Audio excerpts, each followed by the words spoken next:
The devastating images out of Syria continue to pour in as opposition groups accuse President Bashar al-Assad's government forces of carrying out a poisonous gas attack. Amateur videos like this one are appearing on social networking sites claiming to show the aftermath. Many reports from different activist groups, not just one or two. Around 3 a.m. local time on Wednesday, the Syrian army fired rockets, and attached to these rockets were chemical warheads. There are differing accounts of the number dead, though most Syrian activist groups have said hundreds. Al-Arabiya claims as many as 640 have died. We've seen atrocious videos showing the lifeless bodies of little children, doctors desperately, in some cases, trying to resuscitate them.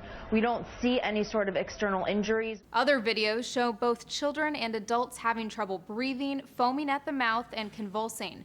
As of Wednesday morning, none of the images had been independently verified. According to the New York Times, the Sanaa State News Agency denied the charges and accuses those reporting the story of being, quote, partners in the shedding of Syrian blood and supporting terrorism. But a Middle East editor for the BBC notes while some will claim the video was staged, it would be difficult to fake. If confirmed, this would be the worst such attack in the conflict's 2-year history. In March, a reported 30 people died in what's believed to have been a chemical weapon incident. A team of UN inspectors arrived in Syria 3 days ago to investigate previous claims of chemical weapons use from both sides.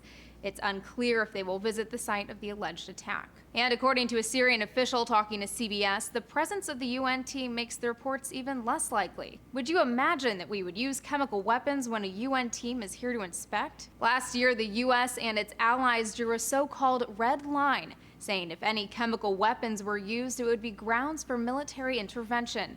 For this reason, an analyst for RT says if anyone, it's the rebels that stand to benefit from reports of a gas attack. This will be the key to unlock airstrikes and bombing campaign over Syria, a la Libya. The opposition would like a Libyan-style coalition with NATO in order to force the regime out of power in Damascus. The inspectors would need direct authorization from the UN Security Council and the Syrian government to visit the site of this alleged incident.